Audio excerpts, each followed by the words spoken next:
비상대책위원장님께서 입장하고 계십니다. 원들 박수로 맞이해 주시었으면 좋겠습니다.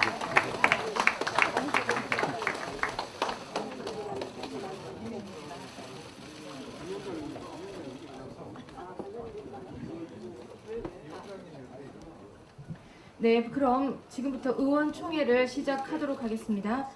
안녕하십니까. 금일의총 사회를 맡은 송희경 원내 부대표입니다.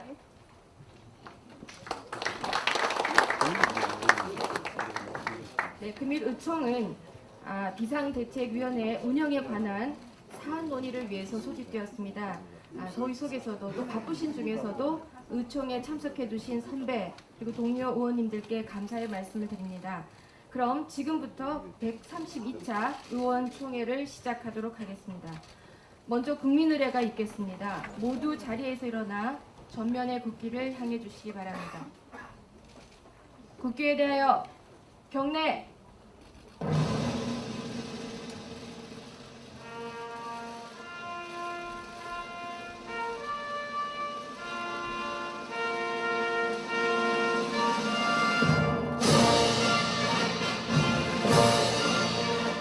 나는 자랑스러운 태극기 앞에 자유롭고 정의로운 대한민국의 무궁한 영광을 위하여 충성을 다할 것을 굳게 다짐합니다.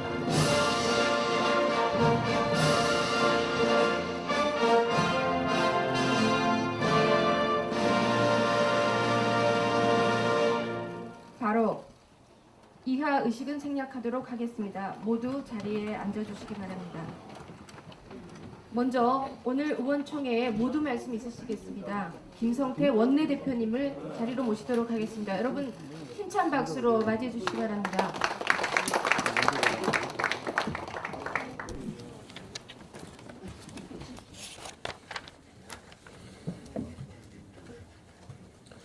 예, 여러분 무더운 날씨 잘 지내고 계십니까? 오늘 이 자리는 우리 당 핵심 비대위 구성을 논의하기 위해 소집된 의원총회 자리입니다.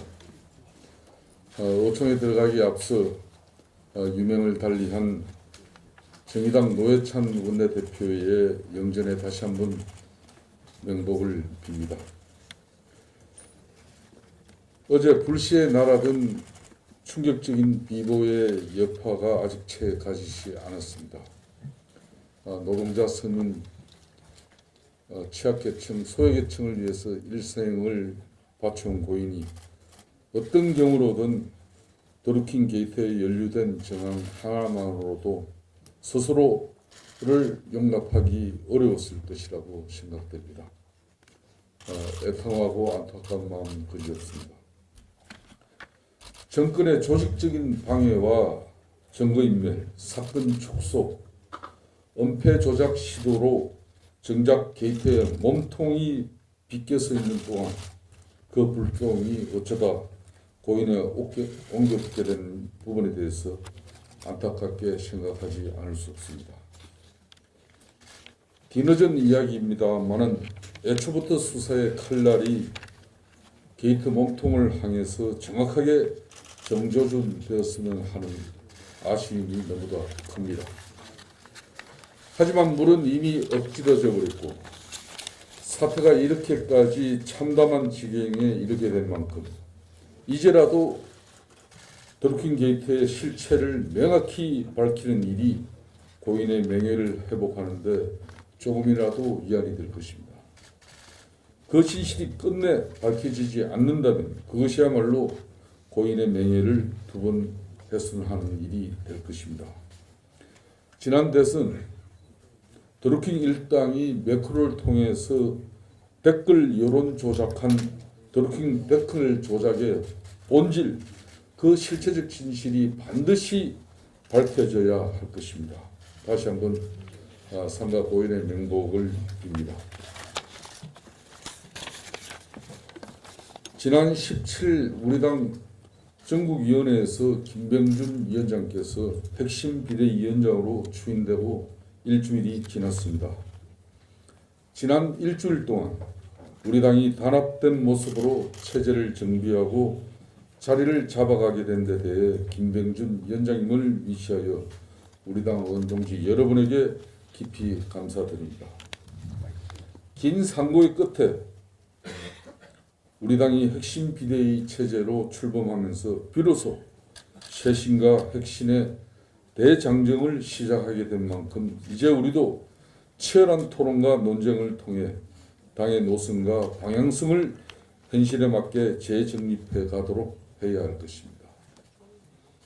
우리가 딛고 서 있는 현실과 시대가 요구하는 정신에 대한 치열한 인식론적 성찰을 통해 현실에 대한 인식적 오류를 바로잡고 낡은 이념에 얽매인 왜곡된 시각을 교정해 나갈 수 있도록 해야 할 것입니다. 스스로를 경직된 이념의 굴레에 가두기보다 새로운 가치를 받아들이고 선도적인 사회계획을 주창하면서 이념적 유연성을 확보하는 데 주력해 가야 할 것입니다. 통렬한 자기 비판과 치열한 내부 논쟁을 통해서 당의 노선과 전략을 다시 수립해 가야 할 것입니다. 더 이상 기득권에 연연하지 말아야 하고 현실에 안주하지도 말아야 하고 변화와 혁신에도 둔감해하지 말아야 할 것입니다. 냉철한 현실 인식과 날카로운 비판 정신으로 치열한 자기 혁신의 성찰에 나서야 할 것입니다. 우리는 더 많이 낮아져야 하고 더 겸허한 심정으로 우리를 내던질 수 있어야 할 것입니다. 그래야 비로소 우리의 나아갈 방향이 스스로 찾아질 수 있을 것이라고 생각합니다. 오늘 소집되는 상임전국위원회를 통해서 우리 당 핵심 비대위 구성을 마무리 짓고 이제 치열한 내부 논쟁과 혁신에 돌입해야 할 것입니다. 평화와 함께하는 안보정당, 일자리와 성장을 추구하는 경제적 실용주의 정당, 노동자 서민과 함께하는 선도적 사회계획 정당, 그리고 무엇보다 또다시 정치적 적폐몰이와 정책적 포퓰리즘에 나서고 있는 문재인 정권에 맞서 책임있는 정책 중심 정당으로 자리매김해 나가야 할 것입니다. 더부쳐 연이은 정책 실패와 경제 실정에 내몰린 문재인 정권이 이제 와서 해치 내각을 이야기하고 있지만 아직까지 적폐청산이라는 미명하에 정치 보복과 일방 통행식 국정 운영이 계속되고 있는 차에 정치 도의적으로 해체의 선행 조건이 갖춰지지 않았다는 점을 지적하지 않을 수 없습니다. 대립과 반목, 보복 정치를 청산하고 제대로 된 해치를 통해 대한민국의 미래를 새롭게 만들자는 반성과 진정성 있는 다짐이 있다면 우리 당 차원에서라도 검토되어야 하겠지만 지금은 아니라는 점을 분명히 말씀드립니다. 해치를 이야기하고자 한다면 정치적으로 기획된 보복정치, 일방통행식 국정운영 반드시 중단되어져야 할 것입니다. 감사합니다. 네, 김성태 원내대표님의 모든 말씀 있으셨습니다. 다음은 우리 당의 혁신을 끌고 계십니다. 김병준 비상대책위원장님의 인사 말씀이 있겠습니다. 여러분 칭찬 박수로 모셔주시기 바랍니다.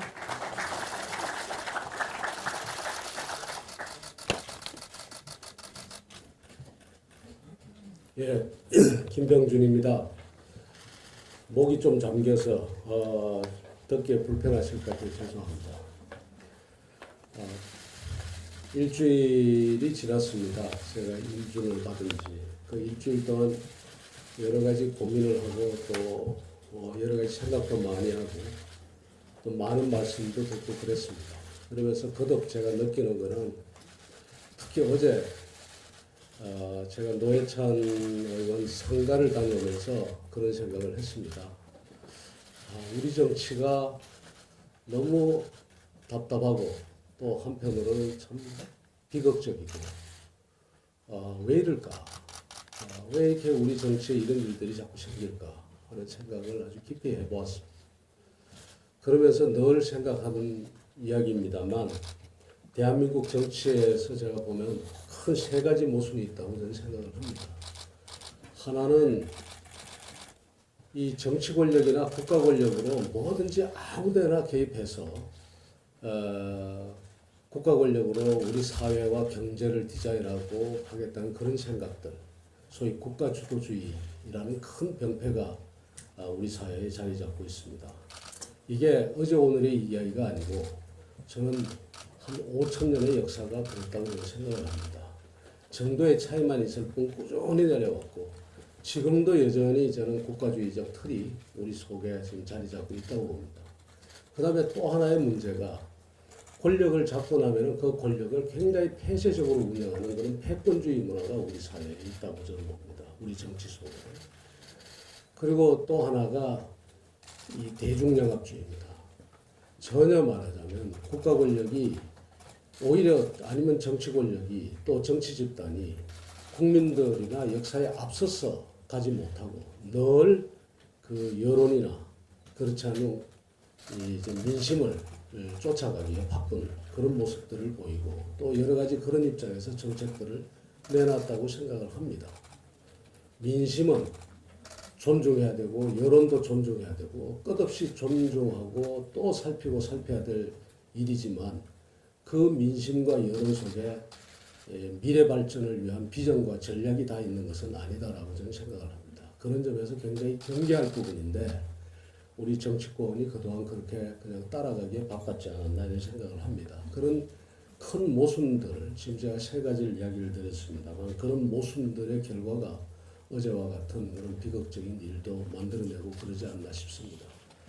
그 다음에 우리 내부의 문제로 지금 들어와 보면 제가 어떤 이야기를 드리고 싶나 하면 개별적으로는 여러분들께 이야기도 드렸습니다만 그동안 소위 진보 정치를 하는 분들 또 그 다음에 이 진보 정치 집단 대체로 보면 국민들 앞에 섰을 때 스스로 보면 이 가치를 점유하고 있습니다.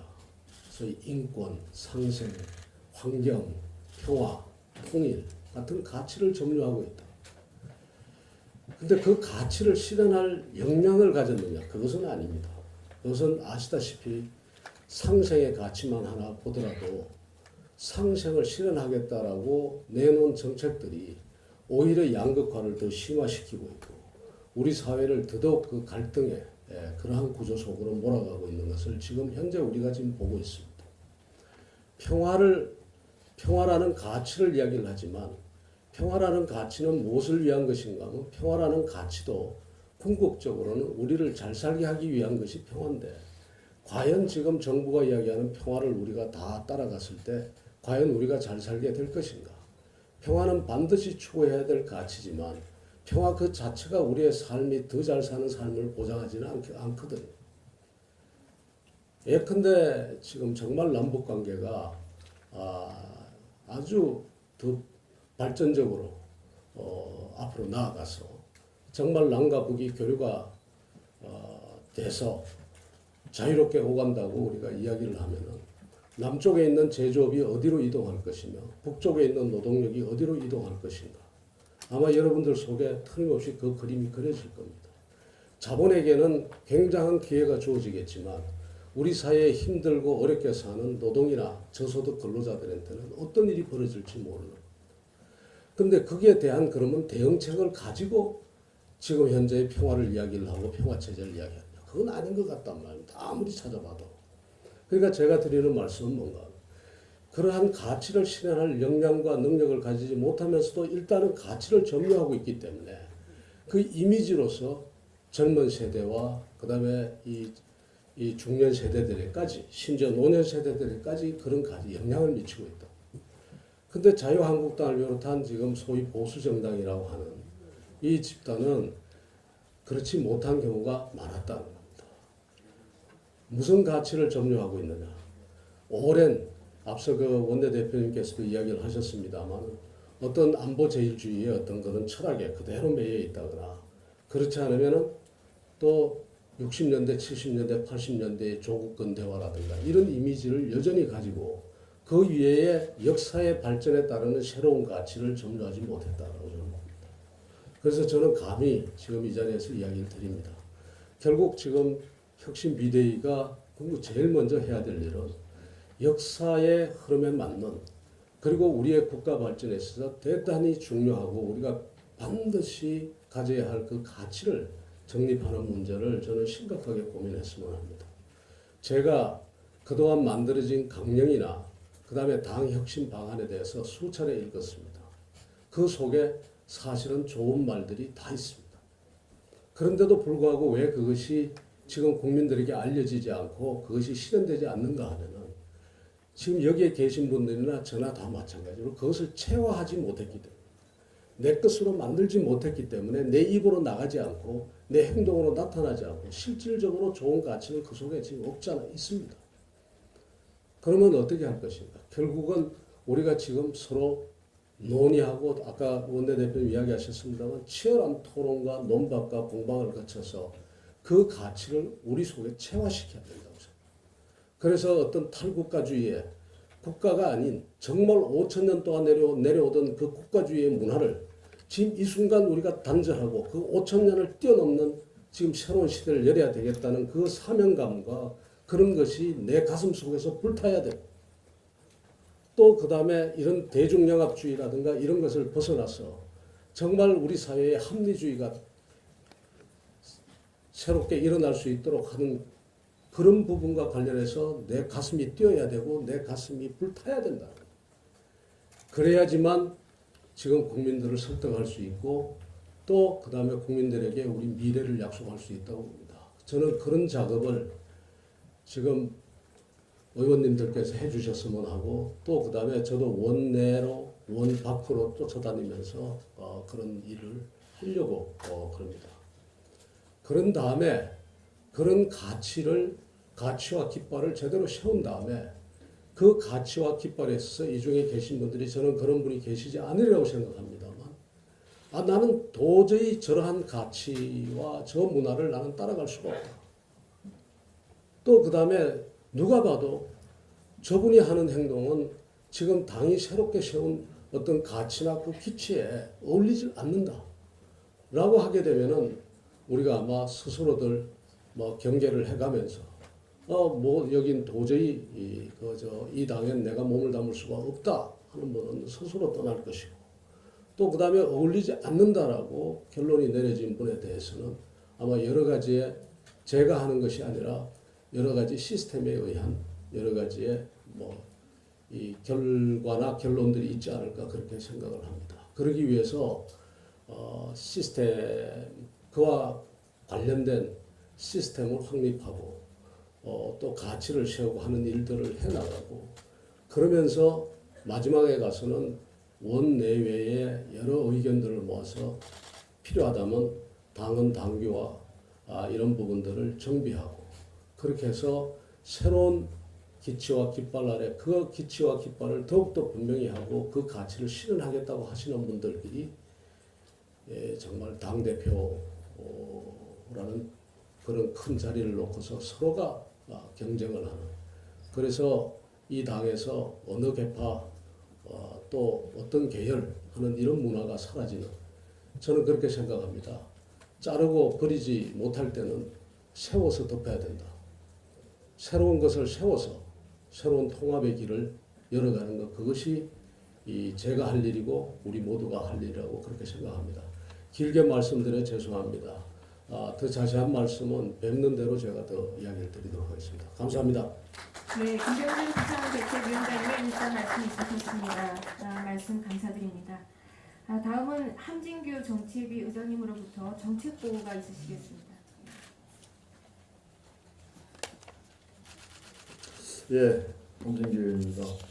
지난 7월 10일 의총에서 의원님들께 각종 이슈와 현안에 대응하기 위해서 정책위 산하의 특위를 만들겠다고 말씀을 드렸습니다. 그래서 난민대책 특위를 만들었고 군대체복무특위, 노사상생특위, 탈원전 대응특위, 부동산 특위를 만들어서 활동을 시작을 했습니다.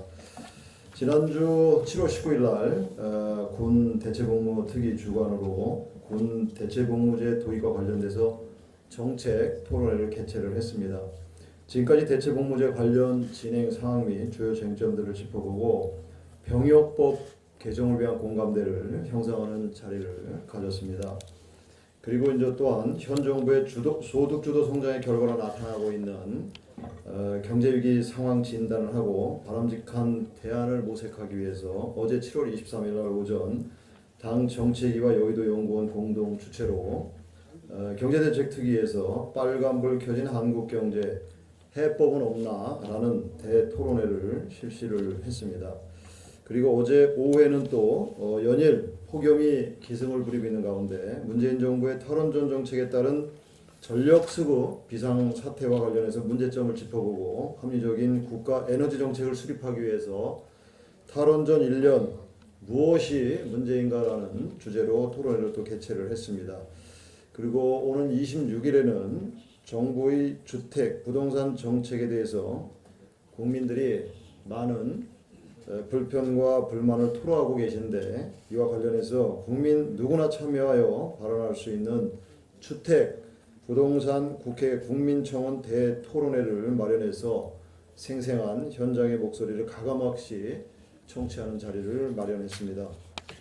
그리고 지난번 의원총회에서도 말씀드렸듯이 당의 정책 지원책의 전반을 점검하고 당과 국민경제 활력을 제고하기 위해서 정책위 산하의 특별기구로 국민정책혁신당을 구성하게 되는 말씀을 제가 드린 바 있습니다. 그래서 국민의 목소리를 경청하고 민생경제를 살리고 청년, 여성에게 희망을 주는 정책을 발굴하고 실천한 그런 뜻에서 기존의 국민정책혁신단을 명칭을 좀 바꿔서 경제와 청년위원회로 바꿨습니다. 약칭으로 경청위원회로 바꿨다는 말씀을 드리고 싶습니다. 한편 어제 정책 토론에 지적되었듯이 지난 1년간 문재인 정부의 일방적 소득주도 성장의 정책으로 인한 민생 피해가 여러분 잘 아시는 바와 같이 어마어마합니다. 민생의 악순환을 근절시키기 위한 정책 대안을 찾고 실천 방안을 강구하기 위해서 정책위 산하에 민생 살리기 특별본부를 운영하도록 하겠습니다. 정책위 의장인 제가 본부장을 맡고 정책의 모든 당력을 집중해 나가겠다는 말씀을 좀 드리고 싶습니다. 그래서 민생 살리기 특별본부 밑에 다양한 민생 이슈별 TF를 구성해 나갈 예정이며 TF는 1인의 단장을 모시고 또 구성원으로서 서너 분과 원외위원장 약간을 위원으로 해서 분야별 전문가를 모시도록 하겠습니다. 민생 살리기 특별본부 산하 기구는 6개 분과를 두고자 합니다.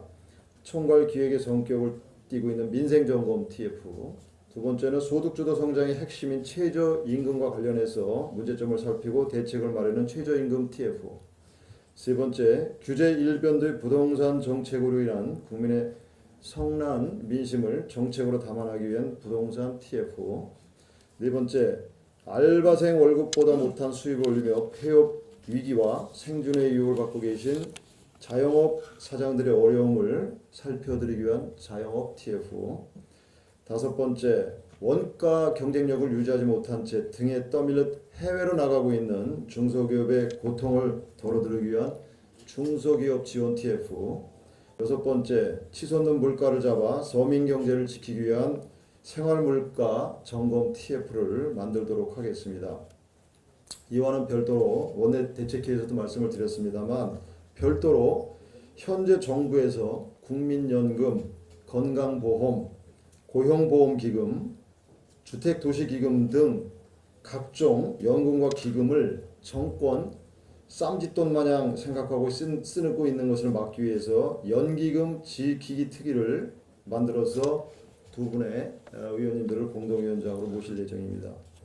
끝으로 저희 당 정책이나 저희들이 생각하지 못하는 의원님 여러분의 지역구나 현안과 관련된 또 이슈별 새로운 특위 구성의 필요성이 분명히 있을 것입니다.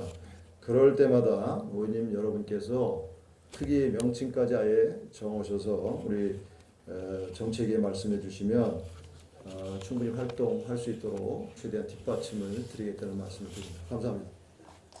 네, 한진규 정책위원장님의 정책 보고가 있으셨습니다. 다음은 김용태 사무총장님으로부터 당무 보고가 있으시겠습니다. 예, 생략하시겠습니까? 예. 예, 다음은 윤재옥 원내 수석 부대표로부터 원내 보고가 있으시겠습니다.